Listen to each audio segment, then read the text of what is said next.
पश्चिम Asia में चल रहे इस युद्ध को 3 सप्ताह से अधिक का समय हो चुका है। इस युद्ध ने पूरे विश्व में गंभीर ऊर्जा संकट पैदा कर दिया है। भारत के लिए भी ये स्थिति चिंताजनक है। इस युद्ध से हमारे व्यापार के रास्ते प्रभावित हो रहे हैं। इससे पेट्रोल, डीजल, गैस और फर्टिलाइजर जैसे जरूरी सामान की रूटीन सप्लाई प्रभावित हो रही है। युद्ध की शुरुआत के बाद से मैंने पश्चिम एशिया के ज्यादातर देशों के राष्ट्राध्यक्षों के साथ 2 राउंड फोन पर बात की है। हम गल्फ के सभी देशों के साथ लगातार संपर्क में हैं। हम ईरान, इजराइल और अमेरिका के साथ भी संपर्क में हैं। हमारा लक्ष्य डायलॉग और डिप्लोमेसी के माध्यम से क्षेत्र में शांति की बहाली का है। हमने डी एस्केलेशन और हॉर्मुज स्ट्रेट खोले जाने पर भी उनसे बात की। भारत ने नागरिकों पर, सिविल इंफ्रास्ट्रक्चर पर, एनर्जी और ट्रांसपोर्ट से जुड़े इंफ्रास्ट्रक्चर पर हमलों का विरोध किया है। भारत डिप्लोमेसी के जरिए युद्ध के इस माहौल में भी भारतीय जहाजों के सुरक्षित आवागमन के लिए सतत प्रयास कर रहा है। भारत का सतत प्रयास सभी पक्षों को जल्द से जल्द शांतिपूर्ण समाधान के लिए प्रोत्साहित करने का है। युद्ध शुरू होने के बाद से लेकर अब तक 3,75,000 से अधिक भारतीय सुरक्षित भारत लौट चुके हैं।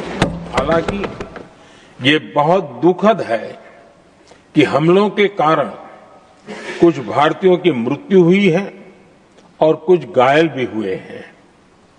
ऐसे मुश्किल हालात में परिवारजनों को आवश्यक मदद दी जा रही है। विपरीत परिस्थितियों के बावजूद हमारी सरकार ने संवाद से, कूटनीति के माध्यम से रास्ते बनाने का प्रयास किया है। प्रयास ये है कि जहां से भी संभव हो वहां से तेल और गैस की सप्लाई भारत पहुंचे। ऐसी हर कोशिश के नतीजे भी देश देख रहा है। भारत का प्रयास है कि तेल हो, गैस हो, फर्टिलाइजर हो, ऐसे हर जरूरी सामान से जुड़े जहाज भारत तक सुरक्षित पहुंचे। लेकिन इस युद्ध से बनी वैश्विक परिस्थितियां अगर लंबे समय तक बनी रहती है तो गंभीर दुष्परिणाम तय है। पहले क्रूड ऑयल, एलएनजी, एलपीजी ऐसी एनर्जी जरूरतों के लिए 27 देशों से इंपोर्ट किया जाता था। वहीं आज भारत 41 देशों से एनर्जी इंपोर्ट करता है। बीते 11 वर्षों में 53 लाख मीट्रिक टन से अधिक का स्ट्रेटेजिक पेट्रोलियम रिजर्व भी डेवलप किया गया है और 65 लाख मीट्रिक टन से अधिक के रिजर्व की व्यवस्था पर देश काम कर रहा है। हमारी सरकार की कोशिश है कि ईंधन के किसी एक ही स्रोत पर ज्यादा निर्भरता न रहे। सरकार घरेलू गैस सप्लाई में एलपीजी के अलावा पीएनजी पर भी बल दे रही है। एलपीजी के घरेलू उत्पादन को भी बड़े पैमाने पर बढ़ाने का प्रयास किया जा रहा है। भारत का 90% से अधिक ट्रेड विदेशी जहाजों पर होता है। ये स्थिति किसी भी वैश्विक संकट में भारत की स्थिति को और भी गंभीर बना देती है। इसलिए सरकार ने मेड इन इंडिया जहाज बनाने के लिए करीब 70,000 करोड़ रुपए का अभियान शुरू किया। वर्तमान संकट ने पूरी दुनिया की इकोनॉमी को हिला दिया है। हमारी इकोनॉमी के फंडामेंटल्स मजबूत हैं और सरकार पल पल बदलते हालात पर नजर रखे हुए है। सरकार इसके शॉर्ट टर्म, मीडियम टर्म और लॉन्ग टर्म ऐसे हर प्रभाव के लिए एक रणनीति के साथ काम कर रही है। जैसे कोरोना के समय में अलग अलग सेक्टर्स की चुनौतियों से निपटने के लिए एक्सपर्ट्स और ऑफिसर्स के एम्पावर्ड ग्रुप्स बने थे, वैसे ही कल ही ऐसे 7 नए एम्पावर्ड ग्रुप्स का भी गठन किया गया है। ये group supply chain, petrol diesel, fertiliser, gas, महंगाई ऐसे विषयों पर त्वरित और दूरगामी रणनीति के तहत कार्रवाई करने का काम करेंगे। मैं देश के किसानों को फिर आश्वस्त करूंगा कि सरकार हर चुनौती के समाधान के लिए उनके साथ खड़ी है। आने वाले समय में ये संकट हमारे देश की बड़ी परीक्षा लेने वाला है और इस परीक्षा में सफलता के लिए राज्यों का सहयोग बहुत आवश्यक है। जरूरी चीजों की सप्लाई निर्बाध चलती रहे, ये सुनिश्चित करना हर राज्य की प्राथमिकता होनी चाहिए। कोरोना के महासंकट में केंद्र और राज्यों ने टीम इंडिया बनकर कोविड मैनेजमेंट का एक बेहतरीन मॉडल सामने रखा था। अलग अलग पॉलिटिकल पार्टी की सरकारें होने के बावजूद टेस्टिंग, वैक्सीनेशन से लेकर जरूरी चीजों की आपूर्ति टीम इंडिया के प्रयासों से ही सुनिश्चित हो पाई थी। ये संकट अलग प्रकार का है और इसके समाधान भी अलग प्रकार से ही तय किए जा रहे हैं। इस युद्ध को लेकर पल पल में हालात बदल रहे हैं, इसलिए मैं देशवासियों से भी कहूंगा कि हमें हर चुनौती के लिए तैयार रहना ही होगा। इस युद्ध के दुष्प्रभाव लंबे समय तक रहने की प्रबल आशंका है। देश की जनता का हित हमारे लिए सर्वोपरि है। यही हमारी पहचान है, यही हमारी ताकत है। माननीय सभासदों, माननीय सभापति जी, ऑनरेबल प्राइम मिनिस्टर जी,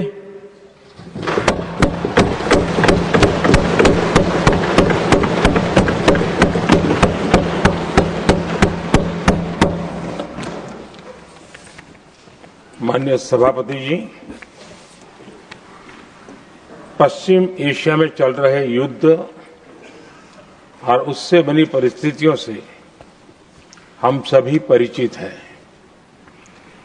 मैं आज संसद के उच्च सदन के सामने और देशवासियों के सामने इन विकट परिस्थितियों पर सरकार का पक्ष साझा करने के लिए उपस्थित हुआ हूं। पश्चिम एशिया में चल रहे इस युद्ध को 3 सप्ताह से अधिक का समय हो चुका है। इस युद्ध ने पूरे विश्व में गंभीर ऊर्जा संकट पैदा कर दिया है। भारत के लिए भी ये स्थिति चिंताजनक है। इस युद्ध से हमारे व्यापार के रास्ते प्रभावित हो रहे हैं। इससे पेट्रोल, डीजल, गैस और फर्टिलाइजर जैसे जरूरी सामान की रूटीन सप्लाई प्रभावित हो रही है। गल्फ देशों में करीब 1 करोड़ भारतीय रहते हैं, वहां काम करते हैं। उनके जीवन और आजीविका की सुरक्षा भी भारत के लिए बहुत बड़ी चिंता है। होर्मुज स्ट्रेट में दुनिया के अनेक जहाज फंसे हैं। उनमें बहुत बड़ी संख्या में भारतीय क्रू मेंबर्स हैं। ये भी भारत के लिए एक बड़ी चिंता का विषय है। ऐसी विकट परिस्थिति में आवश्यक है कि भारत की संसद के इस उच्च सदन से शांति और संवाद की एकजुट आवाज पूरे विश्व में जाए।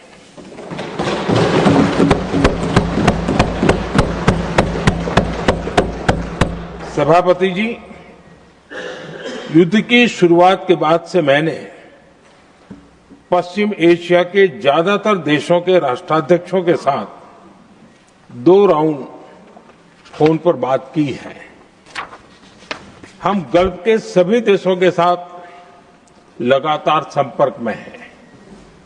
हम ईरान, इजराइल और अमेरिका के साथ भी संपर्क में हैं।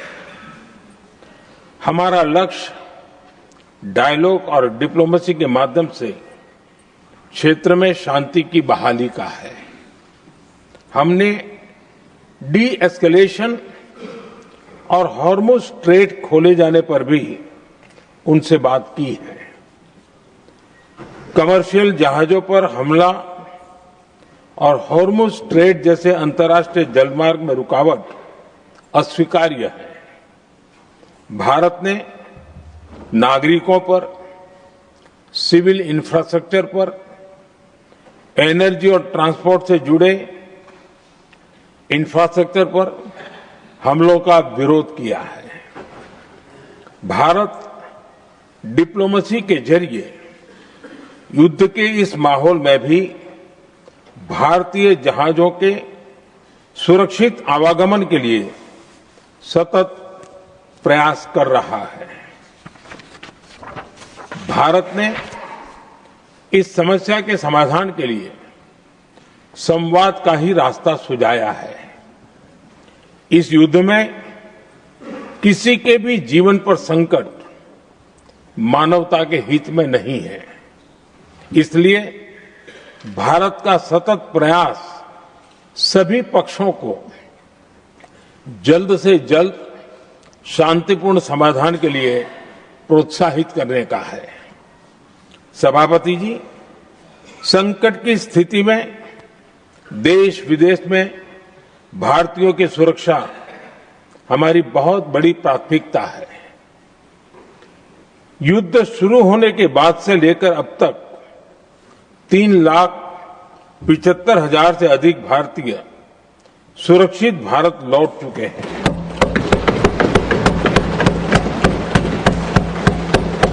ईरान से ही अभी तक 1,000 से अधिक भारतीय सुरक्षित वापस लौटे हैं।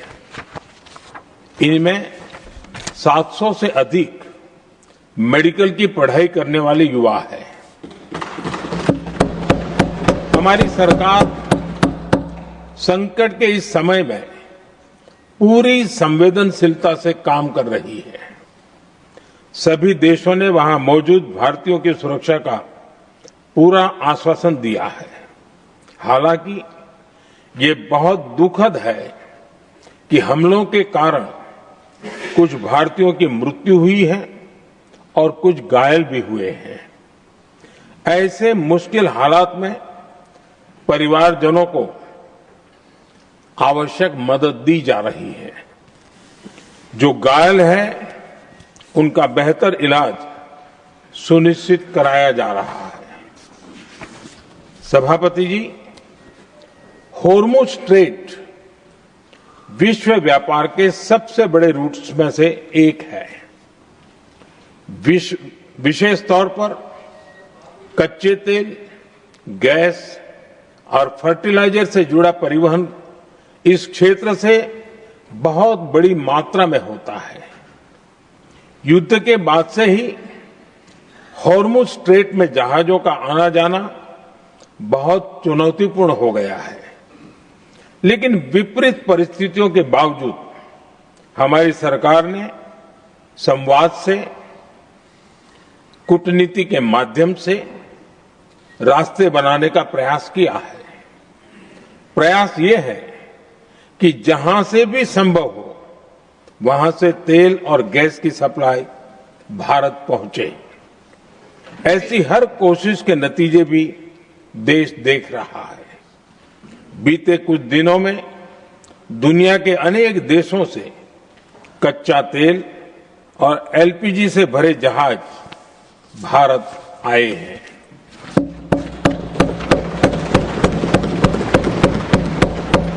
इस दिशा में हमारे प्रयास आने वाले दिनों में भी जारी रहेंगे। सभापति जी, भारत का प्रयास है कि तेल हो, गैस हो, फर्टिलाइजर हो, ऐसे हर जरूरी सामान से जुड़े जहाज भारत तक सुरक्षित पहुंचे। लेकिन इस युद्ध से बनी वैश्विक परिस्थितियां अगर लंबे समय तक बनी रहती है तो गंभीर दुष्परिणाम तय है। इसलिए भारत ने अपनी रेजिलियंस बढ़ाने के लिए जो भी प्रयास बीते वर्षों में किए हैं, उनको और गति दे रहा है। सभापति जी, कोई भी संकट हो, वो हमारे हौसलों और हमारे प्रयास दोनों की परीक्षा लेता है। देश ऐसे संकटों का बेहतर तरीके से सामना कर सके, इसके लिए बीते 11 वर्षों में निरंतर निर्णय लिए गए हैं। एनर्जी इंपोर्ट का डाइवर्सिफिकेशन ऐसे ही प्रयासों का हिस्सा है। पहले क्रूड ऑयल, एलएनजी, एलपीजी ऐसी एनर्जी जरूरतों के लिए 27 देशों से इंपोर्ट किया जाता था। वहीं आज भारत 41 देशों से एनर्जी इंपोर्ट करता है। बीते दशक में भारत ने संकट के ऐसे ही समय के लिए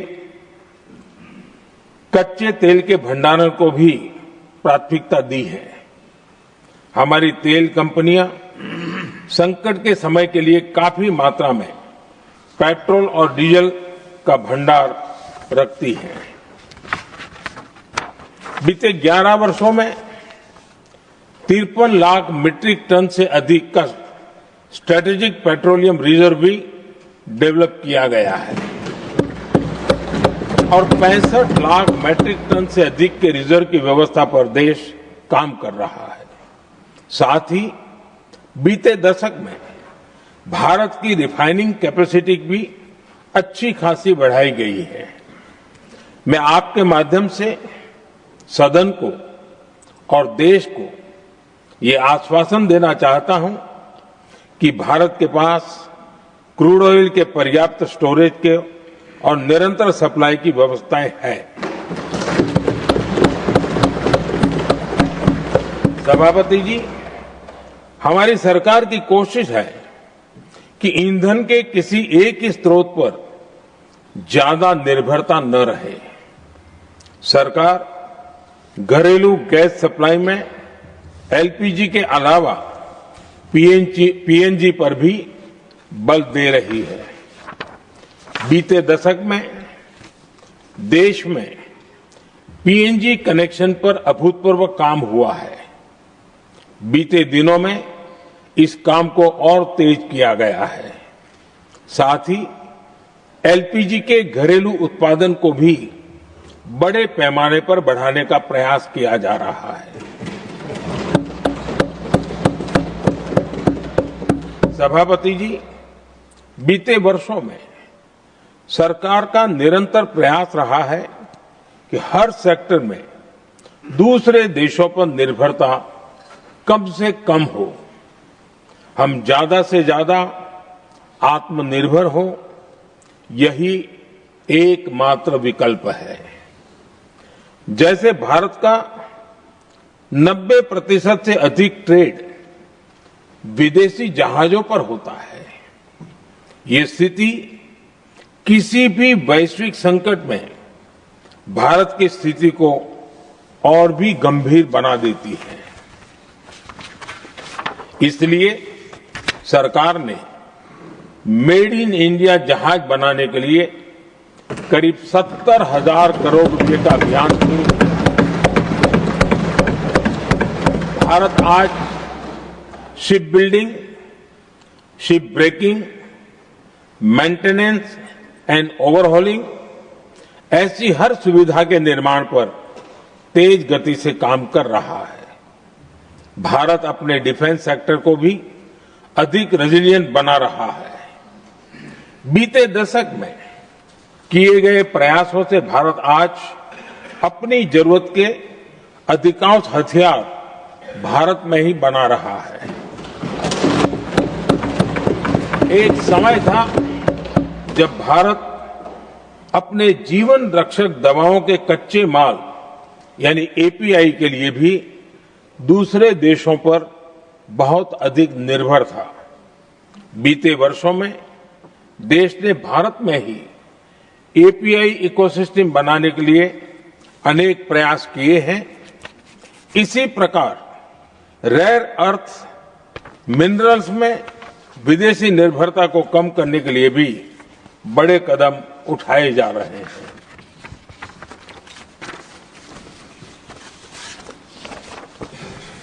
आदरणीय सभापति जी, वर्तमान संकट ने पूरी दुनिया की इकोनॉमी को हिला दिया है। अभी तक पश्चिम एशिया में जो नुकसान हुआ है उससे रिकवर होने में भी दुनिया को बहुत समय लगेगा। भारत पर इसका कम से कम दुष्प्रभाव हो, इसके लिए निरंतर प्रयास किए जा रहे हैं। हमारी इकोनॉमी के फंडामेंटल्स मजबूत हैं और सरकार पल पल बदलते हालात पर नजर रखे हुए है। सरकार इसके शॉर्ट टर्म, मीडियम टर्म और लॉन्ग टर्म ऐसे हर प्रभाव के लिए एक रणनीति के साथ काम कर रही है। भारत सरकार ने एक इंटर मिनिस्ट्रियल ग्रुप भी बनाया है। ये ग्रुप नियमित मिलता है और हमारे इंपोर्ट एक्सपोर्ट में आने वाली हर दिक्कत का आकलन करता है और ये ग्रुप आवश्यक समाधान पर भी निरंतर काम करता रहा है। जैसे कोरोना के समय में अलग अलग सेक्टर्स की चुनौतियों से निपटने के लिए एक्सपर्ट्स और ऑफिसर्स के एम्पावर्ड ग्रुप्स बने थे, वैसे ही कल ही ऐसे 7 नए एम्पावर्ड ग्रुप्स का भी गठन किया गया है। ये group supply chain, petrol diesel, fertiliser, gas, महंगाई ऐसे विषयों पर त्वरित और दूरगामी रणनीति के तहत कार्रवाई करने का काम करेंगे। मुझे पूरा भरोसा है कि साझा प्रयासों से हम परिस्थितियों का बेहतर सामना कर पाएंगे। आदरणीय सभापति जी, सरकार ये भी प्रयास कर रही है कि आने वाले बुआई के सीजन में किसानों को पर्याप्त खाद मिलती रहे। सरकार ने खाद की पर्याप्त सप्लाई के लिए आवश्यक तैयारियां की हैं। सरकार का निरंतर प्रयास है कि किसानों पर किसी भी संकट का बोझ न पड़े। मैं देश के किसानों को फिर आश्वस्त करूंगा कि सरकार हर चुनौती के समाधान के लिए उनके साथ खड़ी है।